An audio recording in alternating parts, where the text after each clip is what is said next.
So hello and welcome back to the MCC Brussels podcast. I'm Jacob Reynolds and I'm delighted this week to be joined by the new editor of EuropeanConservative.com, Mick Hume. Mick, welcome. Thank you very much for having me. And also our colleague returning to the podcast, Agnieszka Kodek, our head of cultural engagement. Welcome. Thank you. Well, this week, the first news certainly is all around Trump's inauguration. He's rolled into office with a slew of executive orders on everything from abolishing DEI and sending DEI employees across the federal government packing, as well as rescinding orders on affirmative action. But the inauguration itself was also very, very newsworthy. Trump promising nothing less than a new golden age. We've got a video on that you can check out. But Mick, I wanted to start with you because you wrote a brilliant piece for EuropeanConservative.com. The title of the piece was effectively saying that the reaction to this among European elites shows how afraid they are, not of Trump especially, of us. What did you make of his kind of stall he set out in the inauguration and the reaction to that here in Europe? Well, I thought it was a quite extraordinary inauguration. These things obviously happen every 4 years, so you kind of expect it in the cycle. Sometimes they seem to be something of real moment. You know, you think of Kennedy, ask not what you can, what your country could do for you, but what you can do for your country in 1961, or the Obama inauguration, how that was kind of seen as some kind of historic moment because of the African-American presidency. Sometimes it's just kind of a routine going through the motions. And I felt Trump's inauguration was a real moment because it felt like, although it was much smaller than usual because it was indoors because of the weather, it felt much bigger than Biden's inauguration last time. It felt like a real kind of drawing a line in the sand and saying, we're starting anew from here. Mm-hmm. And if you looked at the Democrats and the Democrats' reaction to it, it was like, it felt like they recognized that they hadn't just lost an election, they'd actually lost the war. Mm. You know, it wasn't just a change of face at the top of the government. It was really a regime change that was taking place in America. And what Trump did was sit up and trashed everything that those sitting around him had stood for and implemented over the last 4 years, blow by blow, you know, just banging the drum for the populist policies that had got him elected in a way that kind of sent a shudder through them, but also a kind of resignation on their part that, you know, that we've lost, and it's Trump's world.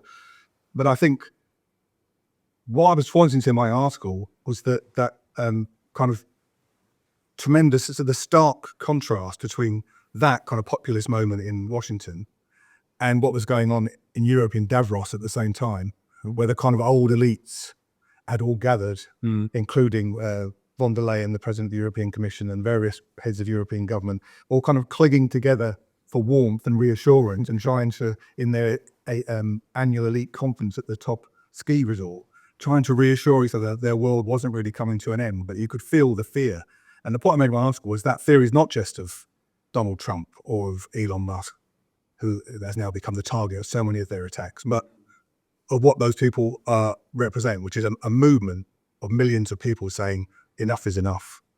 We want change. We want our voices to be heard and our interests to be represented. And I think that sent a real shockwave through the Western establishment. Yeah, and then Agnieszka, I mean, staying with the inauguration for a second, the contrast between even the previous Trump inauguration is kind of really stark, not just in terms of he seems ready right from the beginning to go over all these executive orders, go in a mammoth signing session of all these executive orders, but also a very different kind of a statement, a sense that America is moving to a different place now. What did you make of it?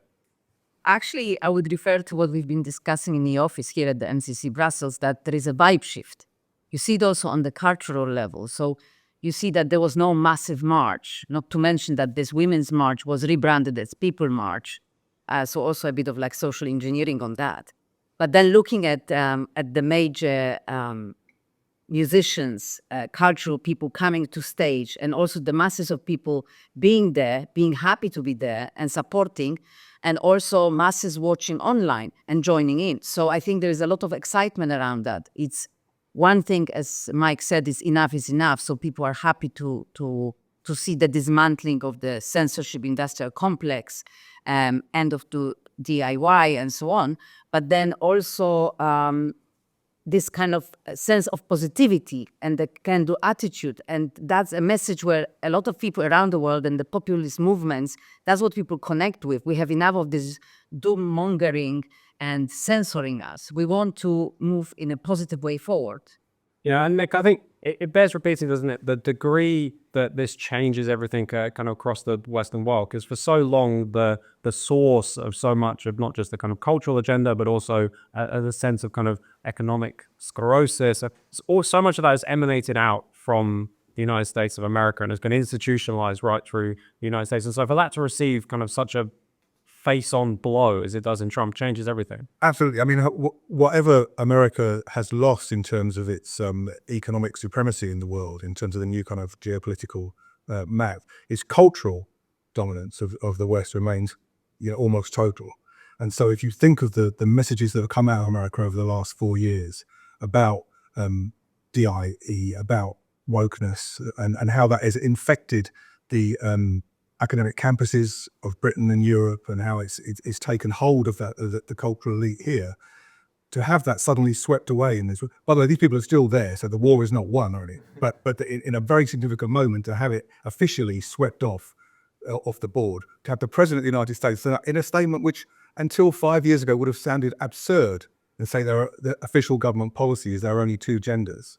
I mean, would have been an absurdity that any president would have had to say there are only men and women in the world. But the fact that he has said it, and that goes counter to what has become what was said on the floor of Congress for the last 4 years, and what has become the norm in every institution of Western society, is tremendously significant, I think. And it opens a door for everybody who wants to speak out on these issues. And that's what Musk has done. He didn't invent free speech, but he has opened the door for people who want to have their voices heard on issues like that. Yeah, and I guess that's, I mean, a large part, if not the whole part, of why it is that European elites are so scared of what Trump represents. Yes, and I think you can see it in them scrambling to reinforce the DSA Act and to force individual nations into enforcing this act into their national law. We also see it in Poland, where they issuing new regulations to almost double down on that, to even kind of try to be few steps forward. And a lot of people now are invoking the times of the censorship, where one person in charge of the digital ministry in Poland could decide what could be said and so on. So it's against Polish constitution. It's actually preventive censorship. So it's also interesting that the coalition that is in power, that was running such a strong ticket about protecting Polish constitution, now they're actually going against it. So this is a sign of the fear of the people trying to even describe the reality, not necessarily having the solution straight away, but just describing what they're experiencing in everyday life. Yeah, I want to come to the DSA in a minute, but one of the kind of key narratives that's already come out from the Euro elite is a kind of a slightly watered down, rehashed version of the similar thing you saw around the time of the Iraq War, where it's some European leaders are, we've got to finally have our independence from America. We've got to free ourselves from these American oligarchs and the American empire. And aside from that being very rich for a group of leaders who've been in lockstep with everything that's come out from America, it also rings kind of hollow, doesn't it? Yeah, completely. I mean, it's quite interesting to see that most of them have been European leaders have been fighting rather shy of saying what they think so far, because they obviously realise they're dealing with a very serious situation with Trump. But if you look at Sanchez, and this desperate attempt to distract from his domestic difficulties by becoming the leading force of a left-wing alliance against Trump and for democracy. At the same time, he's actually trashing Spanish democracy and the Spanish constitution. The richness of these people posing as the real voices of democracy and reasonableness after the kind of cancel culture, anti-democratic policies that they have been pursuing in their own countries is extraordinary. I think that they're actually afraid of the free speech, because with free speech, they are exposed as like wearing a democracy as a skin suit, pretending that this is really democracy, where actually this is like a managerial class trying to reinforce a system that benefits only them and doesn't include the wider populace. And one of the things I wanted to touch on was, I mean, there is this narrative that we're kind of under attack from a new kind of right-wing American administration. Europe needs to defend itself. And we can rightly kind of point out as ridiculous. At the same time, there are some kind of hard truths that we as Europeans need to face up to in the kind of new Trump-led American order, not least the fact that the kind of, some exceptions aside that we welcome, but the kind of status of democratic involvement and of the strength of our economy here in Europe is in a kind of really bad way. And this is not going to be easy for us in the coming years with a reinvigorated America. No, and I think there are real questions of geopolitics to be discussed here. Economic relations between America and Europe, the war in Ukraine, how they're going to advance and how they're going to agree some kind of policy between them. Real hard issues of old-fashioned geopolitics. But that's all been kind of almost covered up in this kind of culture war about, who stands for what, and is this fascism on the march, or is European democracy being destroyed by Elon Musk, and all of that nonsense. So I think there are two separate things there, really. We're talking about fighting a kind of cultural political war for the populist movement, and I think that's the primary thing. There are other very, very important issues about the future of European and American relations which have not been discussed yet. Yeah, and yeah, so what do we need to do? I mean, we talked before, we need our own kind of bank of artists, intellectuals, we could do with our own social media platforms, for example. Like, we can't just rely on Musk. What needs to happen in Europe to kind of address some of this? I would like to go back to Mike's point. I find it really puzzling how, at the same time, the European elites can talk about trying to be independent of America, especially because we don't like this administration. And they want to build European army, and they want to have a big defense spending, while they actually destroying industry and economy. How are you going to pay for this? It's all good you want to divorce yourself, but how are you going to pay for that? And I think this is the issue that we would see in a very clear light, that they are all full of lies. This is all a pretense. This is just a play, because they cannot sustain that model. Right, and then when I come onto the DSA, as I said, it was almost the first out the gates response, even before von der Leyen had started speaking in Davos, was Hannah Verken standing at the European Parliament announcing not just that they were kind of still committed to the DSA, even as Facebook have said that they're going to be more skeptical about content moderation and stuff, but actually doubling down on it. They've come up with a whole slew of policies, a new code of conduct that they've supposedly signed up people with. Why is the DSA such a central plank of the EU machinery? Well, I think it is very important to see that was the actual response from the European political class behind the kind of thick smiles in Davos and the welcome Trump. We hope to cooperate and everything. The real feeling in the European political class was what came out in the European Parliament, with them queuing up one after other to demand more and more censorship, the banning of Musk and X from Europe, and all of that. I think as much what I've always thought about the fear of freedom of speech, which is the fear of democracy, which is the fear of people unleashed, the fear of a world of slipping out of their control, and the only way they can hope to control it is by controlling what we're allowed to say, and therefore, as we've talked about many times over the recent years, try and control what people are allowed to think and do. And so, free speech becomes the absolute cutting edge in all of these political battles. So their absolute first instinct is to try and control it, and that's what. Immediately talking about extending the Digital Surveillance Act, or as one of the Hungarian MEPs from the Patriots for Europe characterised it rather brilliantly, the Digital Surveillance Act, which I think is what we should all call it from now on. That's their kind of knee-jerk instinctive reaction is we've got to have more censorship, more control, because otherwise we feel things are slipping away from us. I mean, what they really object to about Elon Musk is not just what he says, but what he allows other people to say. And that's what they really would like to put a lid on. And also there is an element where in a real time you can see a response and exposing their lies. So with Trump's inauguration, there were lots of congratulations coming from different world leaders, among them Donald Tusk, to President Trump. And straight away, there were posts, screenshots of what he said about Trump in the past, calling him a Russian spy, and there are proofs for that. And it wasn't just common citizens doing that, also members of Trump's incoming government. They pointed it out to him that, it's interesting what you're saying now, and a screenshot of what he said in the past. So in a real time, you get them exposed, and that's what they fear the most. Yeah. They are being ridiculed. Instead of forget, it's a bit like, and also like Elon Musk giving a Nazi salute, led the rally and everything. In the old days, you had a still of him doing that on the front page of a newspaper, and it might have looked quite convincing.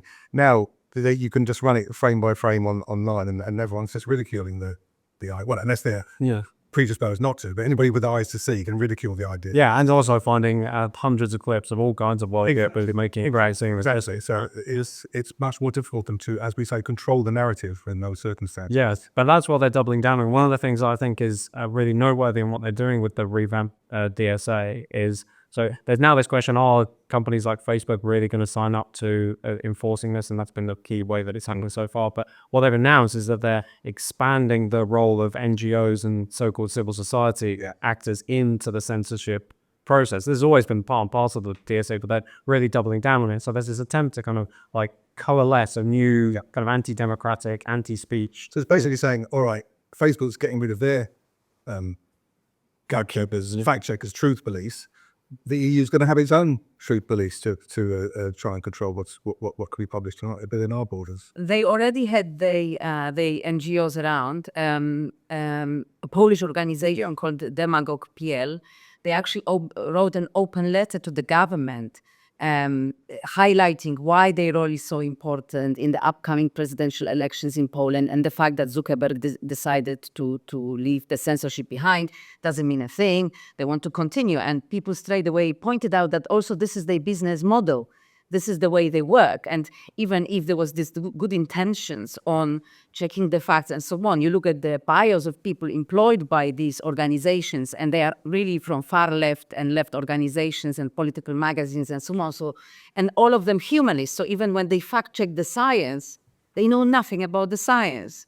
So the comment section that the community nodes on X would have more accuracy than them deciding on what is science, what is not science. So those people are already there, but they're going to be expanding their role, and they're going to be rolling what were voluntary measures into the compulsory ones under the Act. So everything becomes more and more under the control of the law. And if the big tech are not going to cooperate, which remains to be seen, but if they're not going to cooperate in the way that they have done up to now, presumably there's going to be more talk of big fines and bans for those who won't do as they're told. Yeah, and this is not just this is not just about people having posts removed and things like this, because we've got some big elections coming up. As you say, there'll be a Polish election, we've got a German election coming up. At some point, there may well be a big French election that comes along. And they've already signaled their willingness, as they did in Romania, to use the kind of the impetus of the Digital Services Act and the general kind of free speech panic to not just kind of remove posts, but actually call into question elections. Disinformation is going to be the knee-jerk, the basic response, the kind of theme of every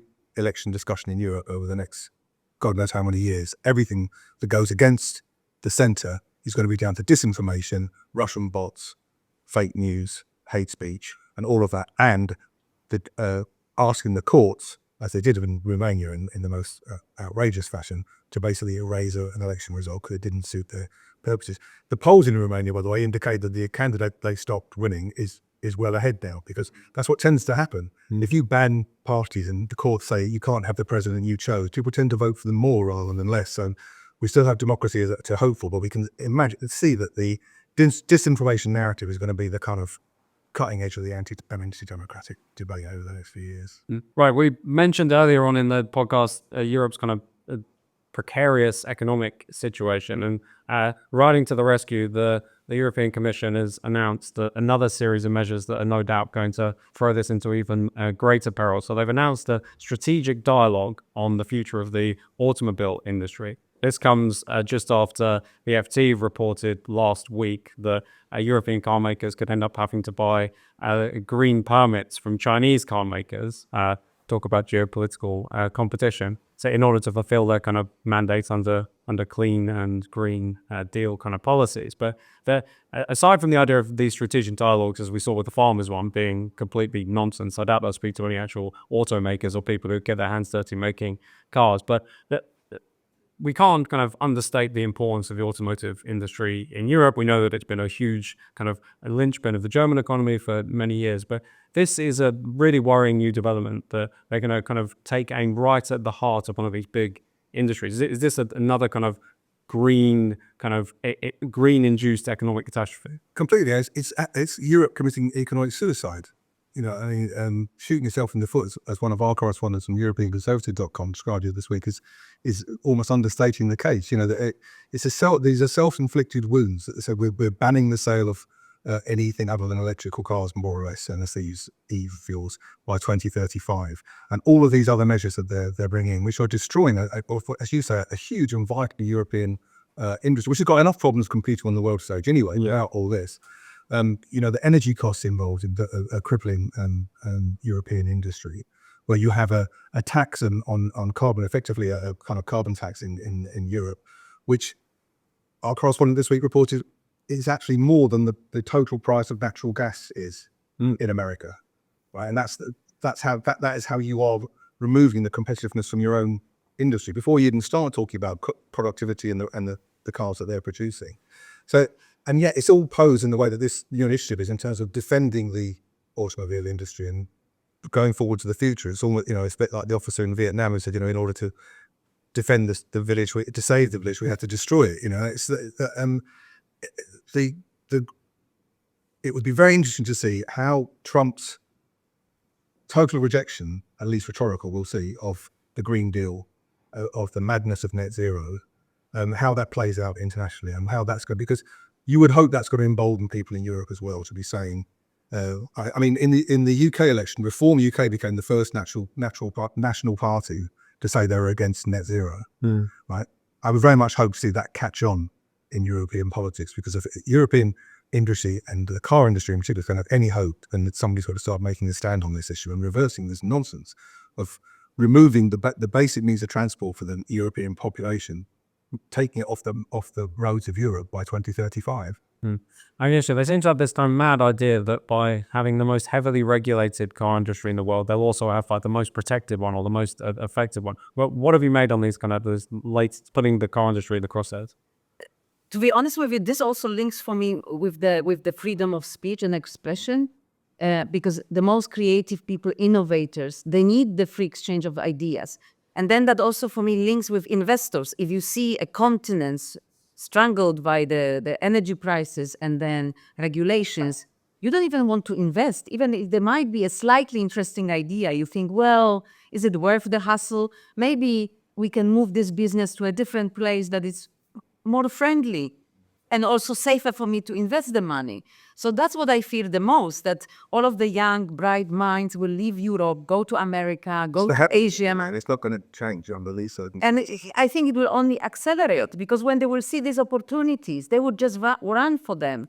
And the only ones left behind would be the ones that they just get along with the program, that they have no choice but just trot along. Yeah, and to me, it's kind of no accident that they're now going after, although it happened for a while, but now going to accelerate going after cars, the automobile, because there's something about the car as a symbol of freedom, being able to get around, be independent, not reliant on public transport, able to go where you want to go. And it's kind of a natural target for these people who hate this kind of freedom to live and choose and consume. Absolutely. It was the symbol of 20th century freedom, which came out of America, and then spread across Europe, became and starting in the middle class, and then become a symbol of the working family's ability to go where they wanted to and to travel the world. And now what we see is the attempt to, deliberately or otherwise, to basically price working people out of having a car, to drive them off the road by making it such an unpleasant experience, and to make sure the only cars which are available are those which are beyond the pockets of normal working people anyway.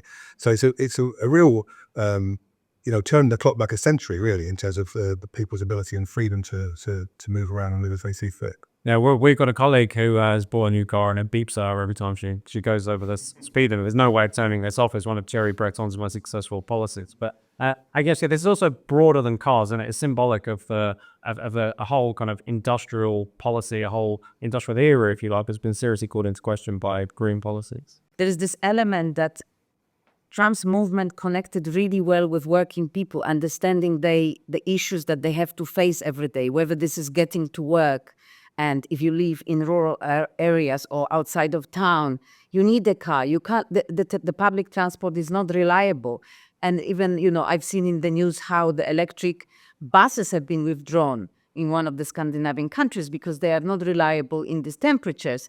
So that also falls apart. And for me, I see also an opportunity for the populist movements to also look into these everyday problems of working class, real people dealing with real problems, and how these fantasies affect them when they put into practice, because this is delusional.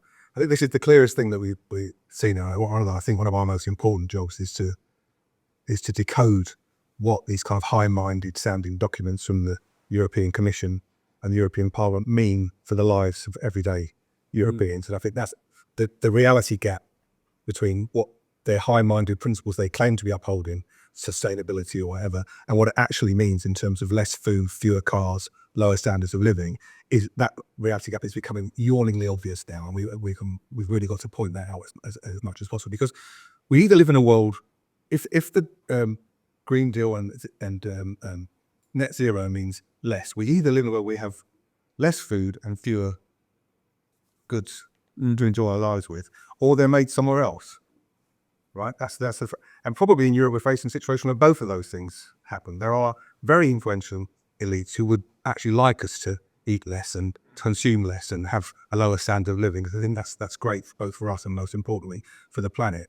But at the same time, we're going to be importing food and manufactured goods and everything else from places which, remarkably, and this is the EU's kind of blind spot, do not apply any of the standards which the EU insists on imposing on European agriculture and industry. So we end up with a completely, as I say, a suicide mission, a kind of self-defeating thing where you end up destroying European agriculture, destroying European industry, and doing nothing to contribute anyway to these targets that you've set yourself for the climate. Yes, and there is this point where the way it's all presented is a bit like we're just using the cars to go on holidays. No, people are using cars to go to work, to get their shopping done. They don't order online because they cannot afford it. So I think it will also, as we face these issues growing and affecting more people, then we will see more resistance. And the protest from farmers, this is just the beginning. Yes. There's a protest in Berlin coming up from the auto industry, and more people will be coming out into the street. Yeah, and the really good thing to tie all these things together is that populist moment which brought Trump to power this week is not going away.